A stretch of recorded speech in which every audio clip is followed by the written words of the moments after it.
Well, think about it from the scammer's point of view. Obviously, if we speak Russian well enough, we're probably not naive. We're probably been here for a good while, and they're just easier prey everywhere else because 99% of the tourists who come here, who are guys, especially looking for girls, they don't speak Russian, and they're the guys that are obviously going to be easier for them. That's their assumption. To defraud in some way, or waste their time, or use them for money or something else.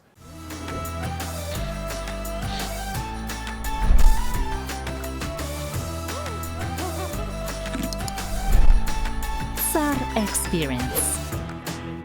Привет из Odessa, Mama. Welcome to Odessa, Ukraine, and welcome back to another episode of the Vodka Podcast with me, Connor Klein.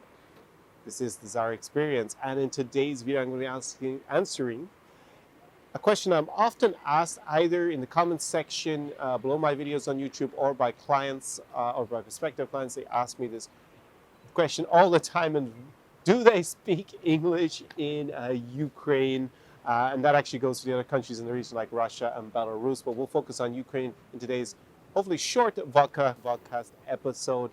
And then at the end, I'll give you a little bit of overview of the language situation in Ukraine and which language you should actually consider maybe learning a little bit of the local language here in Ukraine and why. So, Education First. Let me start with some statistics. So, Education First is a company that produces statistics on the level of English in different countries across the globe. They have 100 countries in their index. I'll put a link below to the 2019 statistics that I just looked up. A friend actually sent it to me 3 days ago, which gave me the idea of making this video as well, and including their stats. But basically, they divide up the level of English into 5 different categories, from very high proficiency down to a very low proficiency. And basically, out of the 4 or 5 categories, Ukraine is in the 4th lowest. So to give you a bit of a comparison, actually the 2 other countries that I film from a lot here on the SAR Experience in my channel, Russia and Belarus, are in the same category, actually very, very similar in terms of the level of English overall in their ranking. And to give you a comparison, if you've traveled around Europe, I'm sure a little bit, it's dramatically lower than you're going to find in Central Europe. So countries like Poland, Hungary. Actually, Poland was in the highest category. Even Romania was almost in the highest category. It was actually at the top of the 2nd highest. Hungary as well. So those countries, the level of English is dramatically higher than you're going to find here in Ukraine. If you've been to Scandinavia or the Netherlands, their level of English is super high. It's almost as good as mine, basically, on average, as a native speaker. So don't expect anything like that in terms of level of English. That said, if you've been in countries like France, Italy, the level of English is not super high. It's somewhere in the middle in their ranking. So it's only going to be a little bit of a drop down in terms of coming to Ukraine. And it is a little bit better than a lot of the countries in Latin America I saw. Just a little bit, but only a little bit better than, say, Brazil. I'm just remembering some of the countries when I looked through the list. And I've been to Brazil a lot.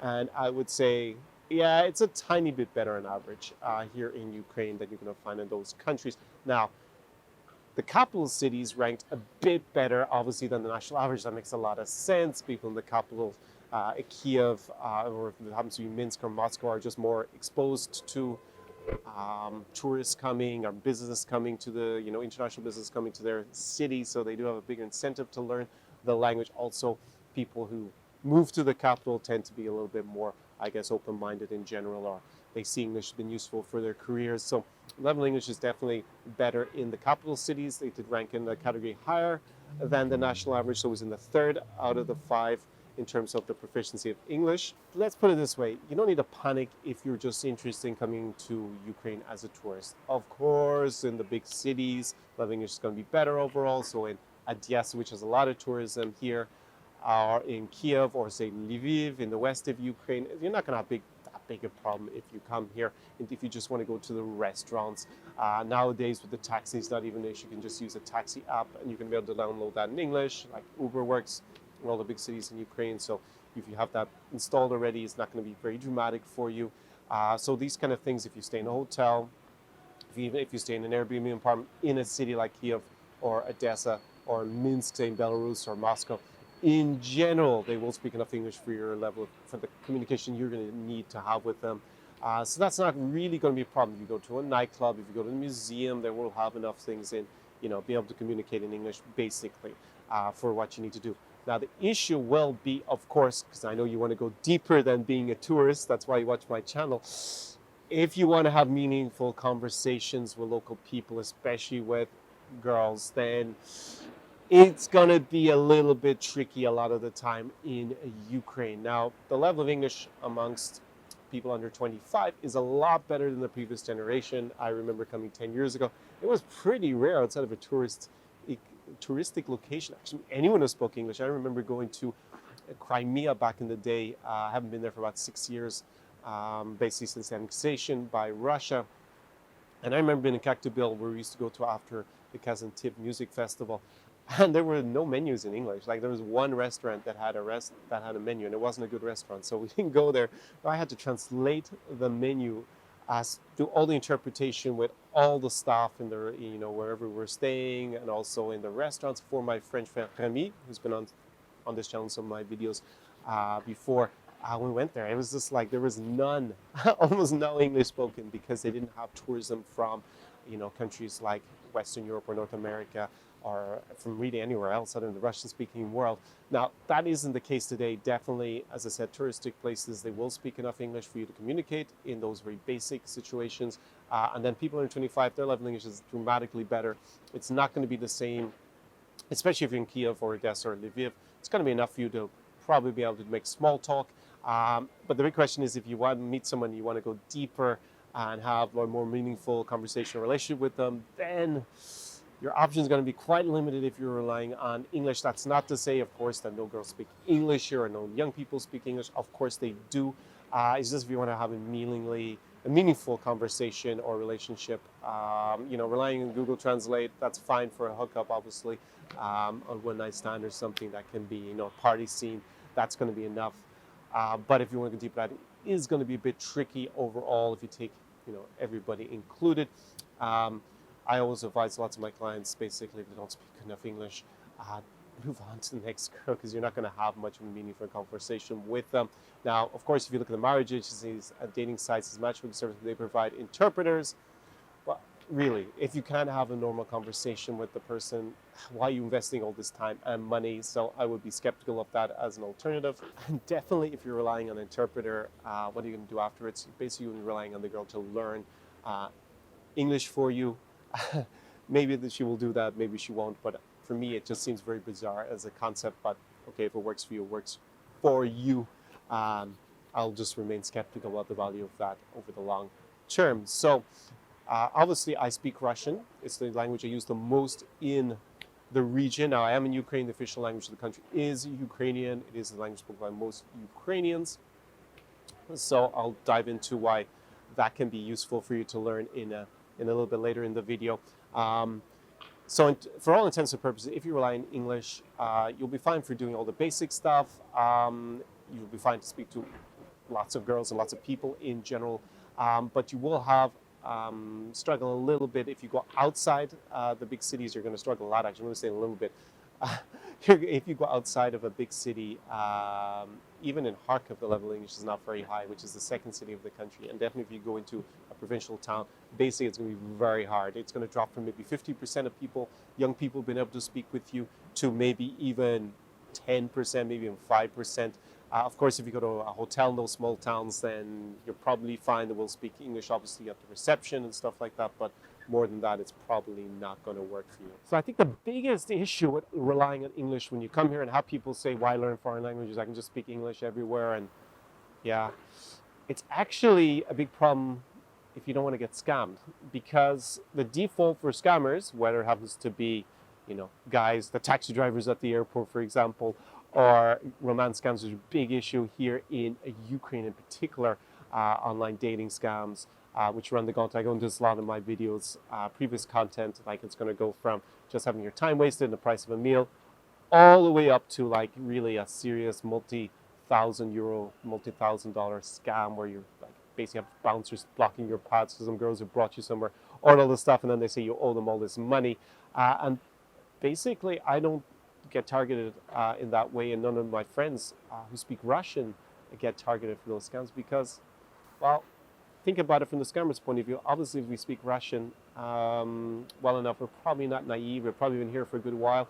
and they're just easier prey everywhere else because 99% of the tourists who come here, who are guys, especially looking for girls, they don't speak Russian, and they're the guys that are obviously going to be easier for them. That's their assumption.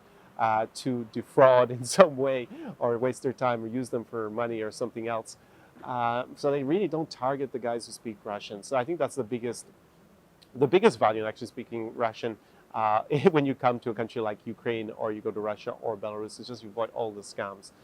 It's definitely one that has the biggest return on investment, not having to worry about that. So I give an example. There's a German guy who actually did use his English here for the weekend. He had a great time. And he wrote me at the end of the week about his experience. But actually, when we met at the beginning, he asked me what the taxi price was from the airport because he didn't have a local SIM card, and he didn't want to buy one in the airport. He didn't bother. They just haggled outside with the taxi drivers, the taxi mafia, which is never a good idea unless you actually know the real price. And he paid 20 times the real taxi price.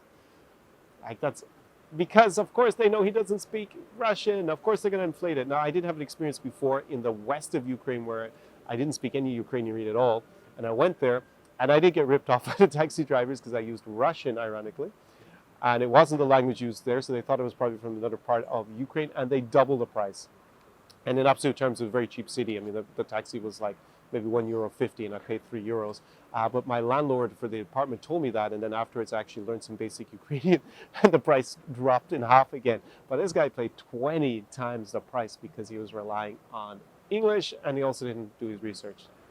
Actually, throughout the rest of the week, he didn't manage to avoid apparently getting scammed by any girls, which I think was miraculous, and it all worked out pretty good on that side for him. So thankfully, he didn't get completely ripped off throughout the entire week, but still paying 20 times the normal price of taxi because you show up speaking English. That's enough incentive for me, at least financially, to not rely on English. You just be very aware of that. Do your research. You're going to have to be a lot more prepared in knowing prices and a lot more streetwise if you're going to rely on English when you come here. Now, that's a segue into, of course, the languages that you can learn. I mean, I am a language geek freak. With these things, I speak over 10 languages, and I invest a lot of time learning languages, for my travels across the world. And Russian is actually the language that I got, I would say, almost the biggest return on my investment, even though it took me a lot longer to learn up to a decent level. Now, you don't need to learn it to the level where you can speak it like a native speaker or something like that to get most of the benefit. The most benefit you're going to get is actually just learning that basics up to, say, high beginner level, because then you get over being this kind of naive, perceived maybe as a naive tourist and someone who can be easily taken advantage of, and you can really start to communicate beyond the very, very basics. And I think that's where you get a huge boost. Also, if you're talking to girls, it's, for the amount of time you put in, it's the biggest boost that you will get. And in Ukraine, for all intents and purposes, even though Ukrainian is the official language, and even though it is spoken by the majority of people, I looked up at least on Wikipedia for some basic stats from the census, and about 2/3 of the country speaks Ukrainian as their first language, and about another 15% will say is bilingual, and the rest speaks Russian as their first language. So the default, and I sometimes see tourists here in Odessa trying to speak a little bit of Ukrainian that they've probably looked up in a phrase book. And that's actually not very helpful in this city, because you're not really going to create much rapport with people, because the main language spoken in Odessa almost exclusively on a daily basis with strangers is Russian.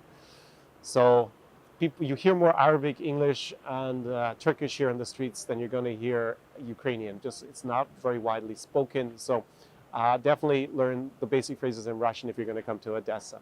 Now, Kiev, it's a little bit different because Ukraine is becoming more prominent, especially since the Euromaidan revolution. You definitely hear it a lot more. You're going to see actually Ukrainian written an awful lot because it is the national language. So most advertisements are probably going to be in Ukrainian, and official documents are going to be in Ukrainian. A lot of billboard stuff like that, even here in Odessa, are written in Ukrainian. And in Kiev, it's definitely spoken a lot more, but the reality is still that the main language used in restaurants and among strangers is going to be Russian. Now, I have a British friend, Ian, big shout out to him. He's a pretty good guy, and he's moved to Kiev, and he's actually getting married to a Ukrainian girl, and she actually speaks Ukrainian as her first language, I think. At least he decided to go and learn Ukrainian. And he told me actually it was a bit frustrating because a lot of people would just look at him, smile, think, oh, that's so cute that a foreigner's learned some Ukrainian, and then reply to him in Russian.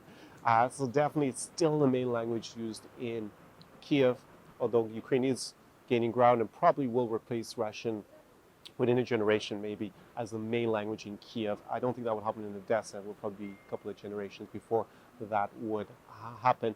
On the other hand, if you go to Lviv in the west of Ukraine, that is the main language spoken in Lviv. Overwhelmingly, people use Ukrainian and then all that area of western Ukraine. So if you're planning to spend a lot of time in Lviv and not so much time in, say, Odessa, Kharkiv, Kiev, Dnipro, then Ukrainian would be a good investment of your time to learn. I've actually gone 3 times to learn Ukrainian. I'm going to put a link below to the language school that I used there in Lviv. I had a great time and I learned a lot of Ukrainians. Found a really cool city to hang out, a very beautiful place. So I definitely encourage you to do that. If you're interested in more the Ukrainian language side, definitely go and check that out below. But I know for nearly all my viewers and probably for you as well, that you're basically interested in Kiev, Odessa, maybe Kharkiv or another city in the east or center of Ukraine. So definitely Russian is just going to be a more logical investment of your time if you're thinking of learning some of the language before you come here, or just you're into learning languages like me and you want to go and invest time and get a return on that. And of course, Russian is an international language. It's official language of the UN.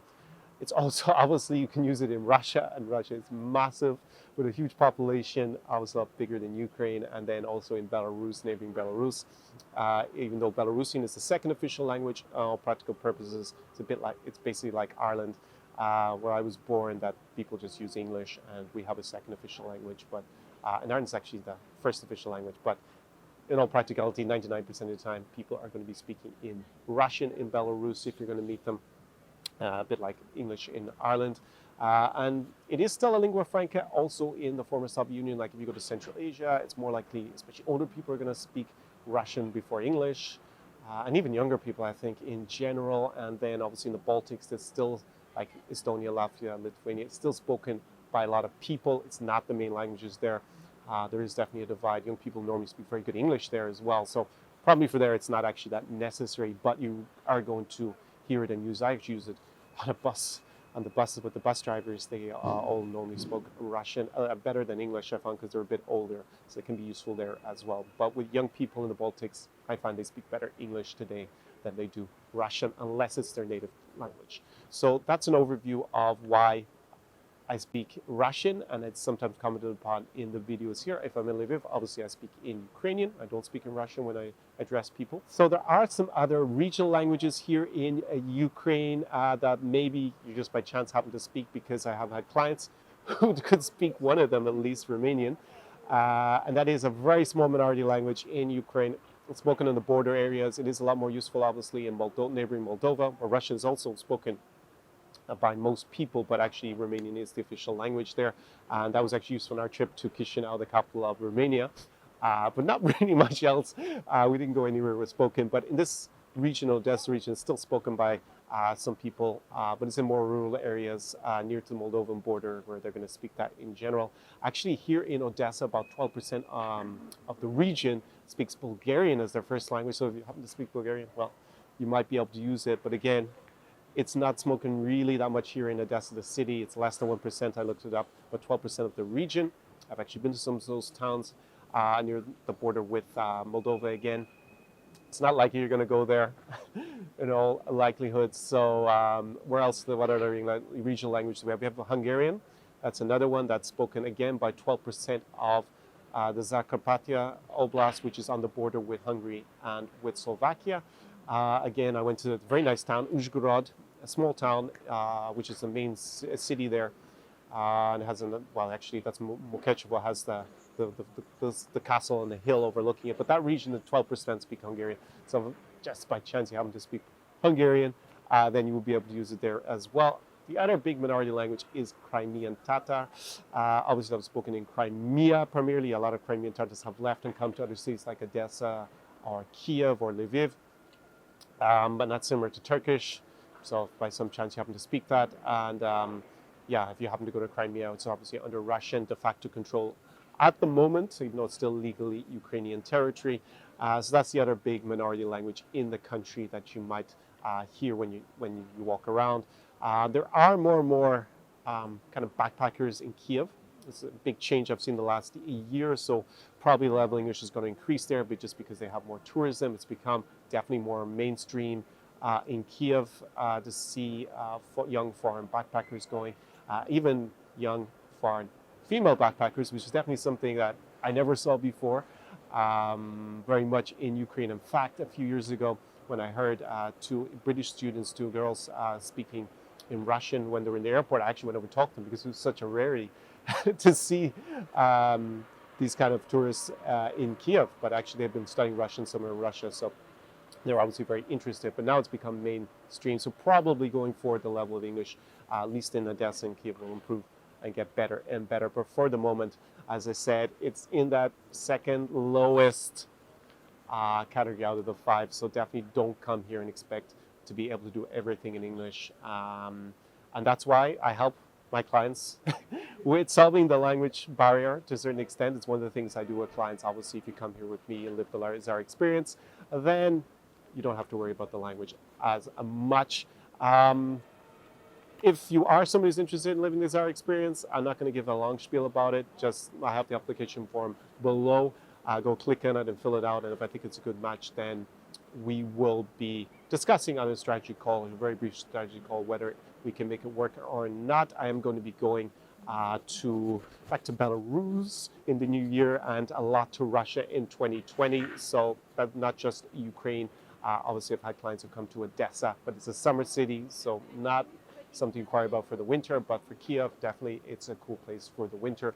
And if you are the kind of person, you should know my philosophy from the videos already, then go and fill that out. More importantly, if you are interested in, say, learning Russian, I do have other content. I have a review of, say, Jumpstarter, used to be, or Vodka Booster, from my friends over on Language Boost when I used their Russian course. And actually, I have a special package that I offer if you invest in my general language course that I made a few years ago. Also, I have their Jumpstarter Russian, and also you get a Skype call with me. It's a package. Just write me a message at connorklein@zaraexperience.com or reach out to me on Instagram. My handle is Zara Experience, and we can discuss that and set it up, and you can invest in that if you're interested. If not, go check out the review. I'm going to put it up there above, and I'll put it below in the description to this video. Definitely, if you're thinking of learning Russian, it is a very good return investment that I've gotten personally, but you do have to be willing to invest the time. I think it's more time over money with languages. You can learn most things without investing a huge amount of money, but definitely the time factor and being committed to it and being motivated is what's important, and what I've found in my experience leads to people learning language successfully versus those who give up very quickly, which is most people. So, and also the languages I speak the best today are the ones I spoke the most in, because I was motivated by the people and by my travel experiences. So definitely, if you are thinking of spending a longer time here, then I think, like, look at Mr. Ball, for example, in Ball and Bankrupt. You see the difference his experiences, because he travels around a lot of the rural areas, and his Russian is pretty good. It's better than mine, I think, a little bit. And you can see what a difference it makes. So, and actually, he was here traveling with a friend who doesn't speak Russian at all. I found it a bit strange, because it's going to be a bit of a problem if you want to have those kind of experiences or go on a deeper level with local people in general. Then definitely it's worth investing in. I'm rambling on. It is the holiday season here in Odessa. I got some of the, how would I describe them, paraphernalia. Some of the, they put up a Hanukkah menorah here for Hanukkah. So it's actually in the middle of Hanukkah, and I guess Catholic Christmas was already earlier this week, and now they're going to have the Orthodox Christmas next week, so the city is getting ready. They're actually just putting up the Christmas decorations. Right now, I see below on the Potemkin steps in front of me. I'm here. This is Yekaterinska Ploshchad, just behind me, which is a square, and then you have, of course, Richelieu, the statue, which is just over there, if you know Odessa at all. So, basically, that's a long-winded way of me wishing you a very happy festive season, no matter how you're celebrating it. I hope you're seeing some friends and family, and you're having a fantastic time, and that you didn't indulge in turkey or other alcohol or all that other stuff that people tend to do during the festive season too much. That's something you should save yourself for when you come here to Ukraine or maybe to Belarus and Russia and live the Tsar experience. So, do побачення, which is goodbye in Ukrainian, because that is the official language of this country, and this Vidanya from Odessa, Ukraine. See you very soon in a new video. Ciao, ciao. Tsar Experience.